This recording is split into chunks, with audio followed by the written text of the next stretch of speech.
El aire olía a flores marchitas y a perfume barato. Estábamos de pie frente al ataúd de Elías, mi esposo, durante más de 2 décadas, mientras el sacerdote hablaba de vida eterna y de dejar ir con paz.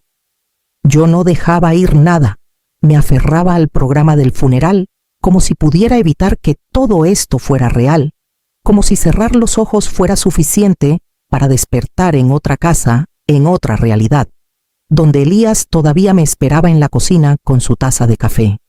Iván, mi hijo, estaba a mi lado, tieso, en su traje oscuro con los ojos secos y el ceño tenso. No me miraba. Mantuvo la vista en el féretro, en el crucifijo que colgaba sobre las flores, hasta que sin girarse siquiera, se inclinó apenas y me susurró: «Deberías empezar a buscar dónde quedarte, mamá. Esta casa ya no es para ti». Fue como si me arrancaran el aire del pecho. Las palabras cayeron sin emoción, sin vacilación. No hubo abrazo ni explicación, solo eso. Lo dijo con la misma frialdad con la que alguien anunciaría que se acabó el café. Me quedé quieta, tragando un nudo que me ardía. Rochelle, su esposa, se acercó enseguida para saludar a una prima lejana. Llevaba un vestido negro elegante y maquillaje a prueba de lágrimas. Ni una sola vez me miró a los ojos. No había tristeza en su rostro, solo una especie de determinación serena, como si el funeral fuera el último trámite antes de cerrar un capítulo incómodo. Cuando terminó el servicio, nadie me ofreció el brazo para caminar. Rochelle ayudó a su abuela a subir al coche.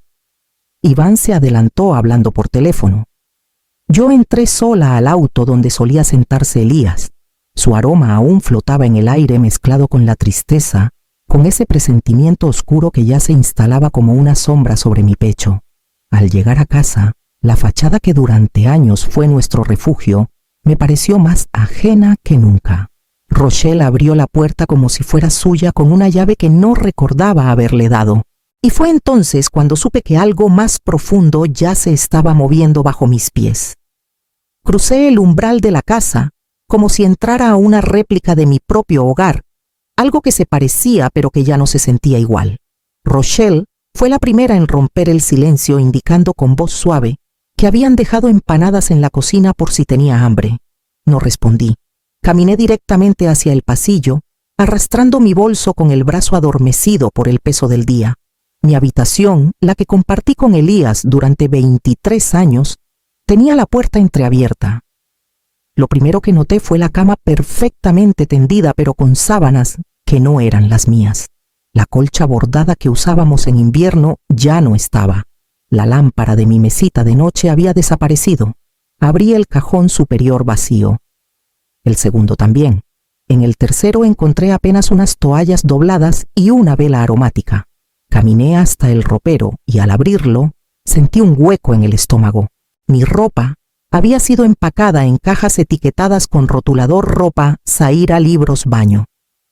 El joyero de madera que Elías me regaló el día de nuestro aniversario no estaba. Me giré con lentitud, salí al pasillo y bajé a la cocina donde Iván conversaba con Rochelle junto a la isla. ¿Empacaron mis cosas?, pregunté sin levantar la voz. Iván se volvió hacia mí con expresión neutra.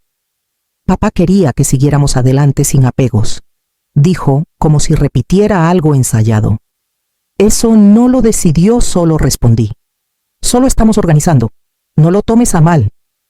Rochelle asintió con una sonrisa vaga y volvió a mirar su teléfono. Volví a mi habitación, cerré la puerta despacio y me senté en el borde de la cama que ya no reconocía como mía. Algo no cuadraba. Elías siempre había sido metódico protector. Él nunca habría permitido que esto sucediera sin hablarlo conmigo.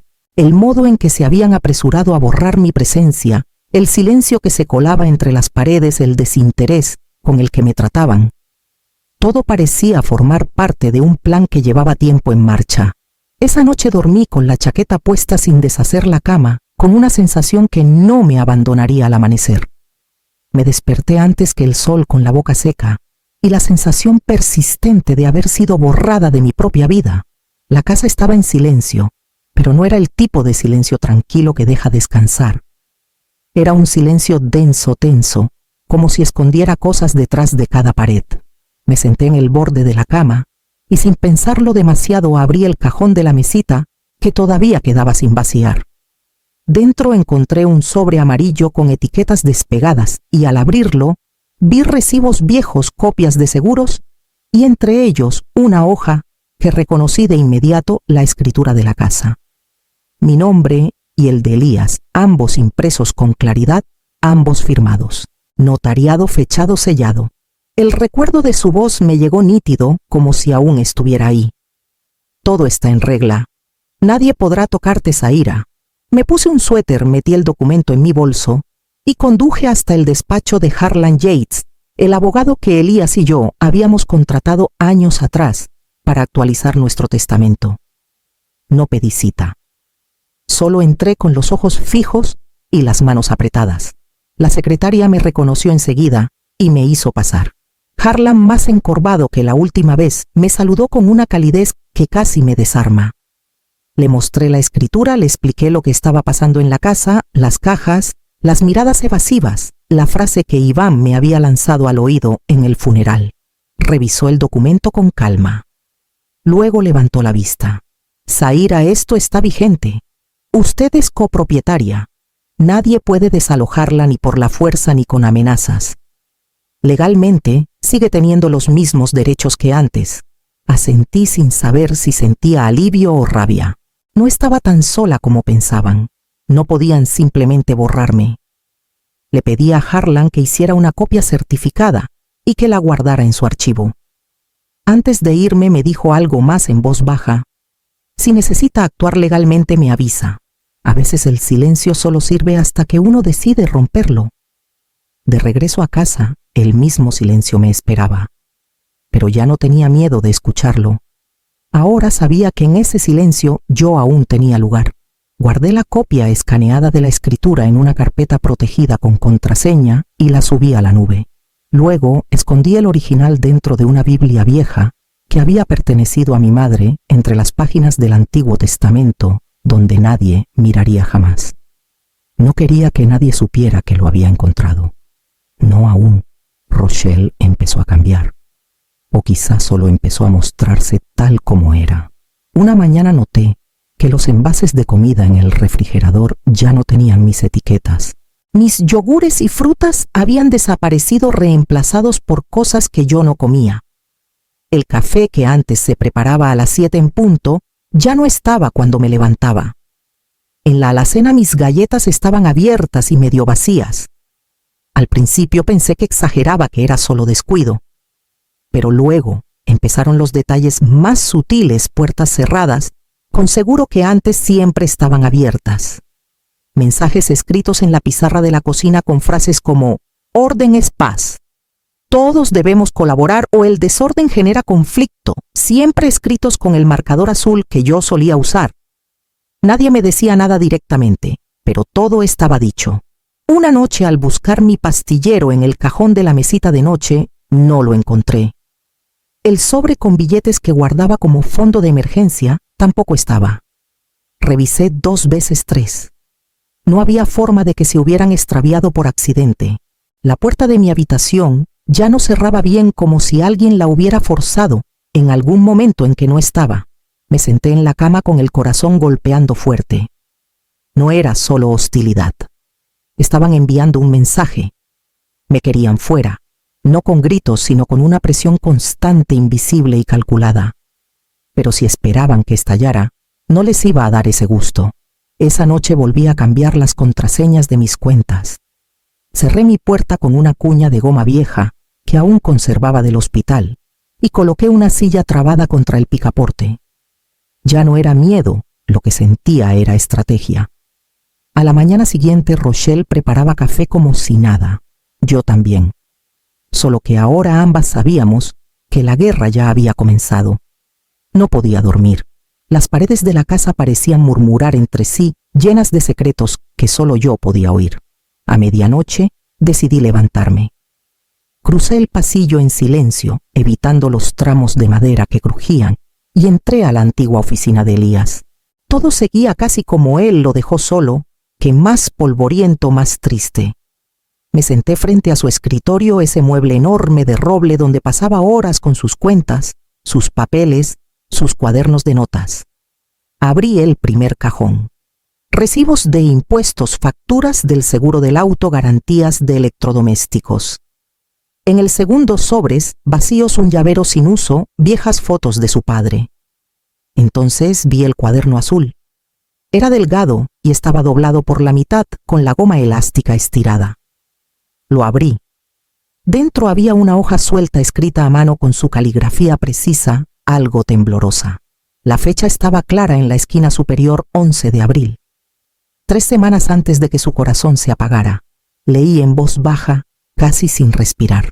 Si algo me pasa, no dejes que se lo lleven todo. Esta casa siempre fue nuestra Zaira. Lo sabes mejor que nadie. No dejes que te traten como si no existieras. Haz lo que tengas que hacer, mamá. Las palabras me atravesaron con una mezcla de rabia, ternura y confirmación. Él lo sabía. No solo presentía que algo podía pasarle, también intuía lo que vendría después. Y aún así, me estaba dejando fuerza por escrito. Una forma de sostenerme cuando él ya no pudiera hacerlo con sus manos. Me quedé sentada con la hoja entre los dedos, inmóvil. No lloré, no temblé. Esta vez el dolor no era lo que me hacía temblar. Era otra cosa, era certeza. Guardé la carta con cuidado entre las páginas del cuaderno y la llevé conmigo a mi habitación. La escondí junto a la copia de la escritura en el mismo rincón silencioso donde guardaba mi estrategia. Y al día siguiente, antes de que el sol saliera, supe exactamente cuál sería mi próximo paso. La carta llegó un martes por la mañana en un sobre sin remitente. Rochelle la dejó sobre la mesa con un gesto neutro, como si se tratara de publicidad. No la abrí de inmediato. Preparé café, lavé mi taza y recién entonces, con las manos secas y la espalda recta, rompí el borde con el dedo. Era un documento mecanografiado, con un tono impersonal pero tajante. Me daba 72 horas para desocupar voluntariamente la vivienda, citando inestabilidad emocional y conflictos persistentes con la familia residente. Al pie, un supuesto despacho legal del que jamás había oído hablar. No había firma de juez, ni sello oficial, solo un membrete sospechosamente limpio y una firma digital borrosa. Me temblaban los dedos, pero no de miedo. Fui directo al archivo donde guardaba la carta de Elías y la escritura. Lo metí todo en un sobre y salí rumbo al despacho de Harlan Yates. Esta vez no esperé en la sala. Cuando me vio entrar, me hizo pasar sin decir palabra. Le entregué el documento. Lo leyó en silencio y luego frunció el ceño. Zaira, esto no tiene validez alguna. Este abogado no existe en el registro. Esto roza el fraude. ¿Qué puedo hacer?, pregunté. Podemos presentar una demanda preventiva. Un aviso formal de copropiedad con copia de los documentos notariales y un requerimiento para que cesen los actos de intimidación. Asentí sin pensar. Ya no iba a limitarme a soportar. Si querían guerra, la tendrían. Le pedí que preparara todo de inmediato. Le dejé las copias necesarias y firmé los documentos que me indicó. Antes de irme, me miró con firmeza. No deje que la provoquen. Usted está protegida. Volví a casa con el sobre del despacho guardado bajo el brazo como si llevara un escudo. Rochelle estaba en el patio trasero hablando por teléfono. Me miró de reojo, pero no dijo nada. Esa noche hice otra copia de la carta de Elías y la escaneé con mi teléfono. La subí a la nube, la guardé en un USB y metí otra impresión en una carpeta roja con una sola palabra escrita en la portada: acción. El día de la audiencia amaneció gris, como si el cielo supiera que algo importante estaba por resolverse. Me vestí con calma. Nada elegante, nada dramático. Solo dignidad. Rochelle llegó media hora antes con un vestido crema y una carpeta en los brazos. Me ignoró por completo en la sala de espera, pero pude notar cómo sus ojos recorrían mi bolso, como si intentara adivinar qué llevaba conmigo. Cuando nos llamaron el juez, una mujer de voz firme y expresión cansada nos miró a ambas como si ya hubiera visto demasiadas historias similares. Rochelle fue la primera en hablar. Su abogado, un hombre joven con voz cuidadosamente suave, presentó su caso como si se tratara de un drama personal. Rochelle Incluso sacó una ecografía del interior de su carpeta y la colocó sobre la mesa, diciendo con voz apenas quebrada: «Estoy esperando un hijo». Un recuerdo de Elías. Sentí un estremecimiento, pero no hablé. Esperé. Harlan tomó la palabra. Presentó uno por uno los documentos, la escritura original firmada por Elías y por mí, los comprobantes bancarios de la hipoteca pagada en conjunto. Y por último, la carta manuscrita en la que mi esposo me pedía con su letra que no dejara que se llevaran lo que era nuestro.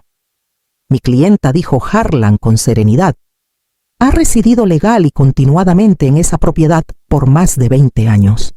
Es copropietaria y ha sido objeto de intimidaciones sin respaldo legal. El juez revisó cada hoja con detenimiento. Rochelle mantenía su sonrisa forzada, pero su rodilla temblaba bajo la mesa. Finalmente, la jueza habló. La señora Olmedo conserva todos sus derechos legales. La propiedad no se mueve. Cualquier intento de desalojo será considerado acoso. En cuanto al embarazo, no es factor relevante en esta instancia. Rochelle bajó la mirada. Su abogado se quedó sin palabras. Yo respiré no con alivio, sino con fuerza. No habíamos ganado una guerra, pero sí una frontera esencial. Al salir del juzgado, Iván me esperaba en el pasillo. No me habló. Solo me miró con una mezcla de sorpresa y rencor. Yo seguí caminando sin girar la cabeza, sintiendo por primera vez que sus amenazas ya no eran lo único que me rodeaba. Después del juicio, la casa pareció contener el aliento. Rochelle ya no hacía comentarios pasivo-agresivos, ni dejaba mensajes en la pizarra. Iván evitaba pasar por las áreas comunes. Pero ese silencio no era paz. Era estrategia. Y yo ya había aprendido a desconfiar de las pausas largas. Una tarde, mientras limpiaba la oficina que había pertenecido a Elías, encontré su antigua laptop. Estaba guardada en el fondo del armario, cubierta por una manta y con el cable aún enrollado. No la había encendido desde su muerte. No sabía si funcionaría siquiera. Pero algo me empujó a conectarla. Tardó en arrancar, pero finalmente cargó. Todo estaba tal como él lo había dejado: carpetas con nombres simples, documentos organizados en categorías por mes y año. Navegué sin saber qué buscaba, hasta que vi una carpeta con el título Patrimonio. Dentro, entre archivos bancarios y declaraciones de impuestos, había un PDF llamado Testamento Nuevo Final PDF. Lo abrí. El contenido era claro. Designaba a Rochelle como única heredera y propietaria de la casa sin mención alguna a mi persona. Al final, una firma parecida a la de Elías. Pero no igual. Había algo en la curvatura de la E, en la presión del trazo, que me resultaba forzado. Y al revisar los metadatos del documento, el sistema reveló el golpe final había sido creado y modificado por un usuario llamado Rochelle K. Me quedé mirando la pantalla sin parpadear. No era solo manipulación emocional. Esto era falsificación. Copié el archivo a una USB, lo escaneé y lo reenvié a Harlan junto con una nota breve. Lo encontré en la laptop de Elías. Mire los metadatos. No pasaron ni 20 minutos cuando me llamó. Ahora tenemos evidencia de falsificación, dijo sin rodeos. Esto ya no es solo defensa legal. Es posible delito. Colgué el teléfono y me quedé sentada frente a la pantalla negra. Ya no había duda. Habían intentado reescribir la historia, borrar lo que Elías y yo habíamos construido. Pero ahora, por fin tenía las pruebas para protegerlo todo. Esa noche cerré la laptop con cuidado y la guardé de nuevo. Pero esta vez la dejé más cerca. La iba a necesitar. La notificación llegó una tarde templada, entregada por un hombre de traje gris y rostro neutro. Golpeó la puerta con firmeza y pronunció los nombres completos de Iván y Rochelle mientras les extendía 2 sobres gruesos, con la calma de quien ya ha hecho esto muchas veces. Rochelle apenas alcanzó a tomar el suyo cuando lo abrió con manos temblorosas. Iván lo sostuvo sin mirar, como si aún no quisiera aceptar lo que estaba sucediendo. No tardó más de 1 minuto en estallar. Rochelle empezó a leer en voz alta hasta que llegó a la palabra falsificación. Ahí su voz se quebró. Gritó que todo era un invento, que yo estaba loca, que no sabía con quién me estaba metiendo. Tomó un portarretratos de la repisa, uno con una foto vieja de Elías e Iván en un asado, y lo lanzó contra el suelo. El marco se astilló en el impacto y luego ella se encerró en el baño con un portazo que hizo vibrar la casa. Iván no dijo nada. Me miró por primera vez en semanas sin rabia, pero con una derrota silenciosa en los ojos. Nos quedamos así un momento. Luego hablé yo. No tienen que irse, pero yo tampoco. Lo dije sin elevar la voz, sin dramatismo. Ya no necesitaba defenderme.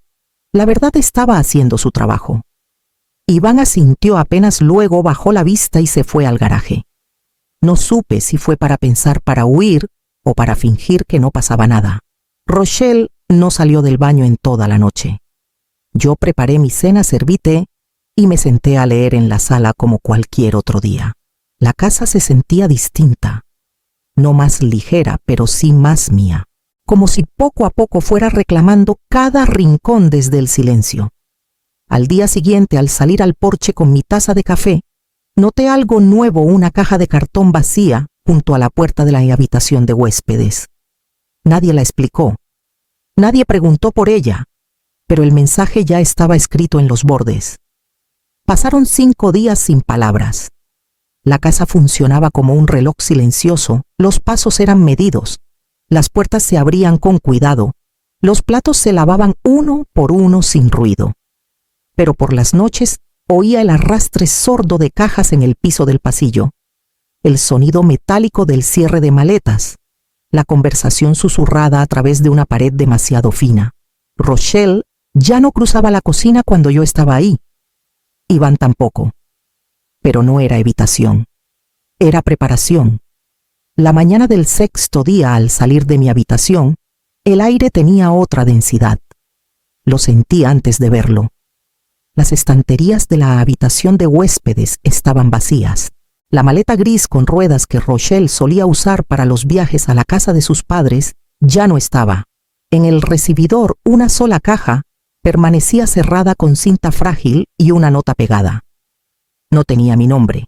Solo decía: no entiendo cómo llegamos a esto. Era la letra de Iván. No la toqué. No respondí. Solo caminé hasta la oficina de Elías, abrí el cajón superior y saqué la carta que me dejó. La desdoblé, la leí una vez más y luego fui hasta la entrada. En el muro donde antes colgaba un espejo agrietado, colgué un marco nuevo. Dentro la carta. Su letra. Su promesa. Nuestra historia. Fui a la cocina, preparé café y por primera vez en semanas no sentí que debía mirar por encima del hombro. No esperé golpes, ni interrupciones, ni llaves girando en la cerradura equivocada. Me senté en la sala en mi sillón preferido, con la taza entre las manos. Todo estaba en su sitio, no porque los demás lo permitieran, sino porque yo lo defendí. La casa no estaba vacía, estaba libre, y mientras el sol se colaba por la ventana, acariciando el borde de la alfombra tejida por mi madre, respiré profundamente sabiendo que cada rincón me reconocía de nuevo. No gané por pelear. Gané porque nunca me rendí.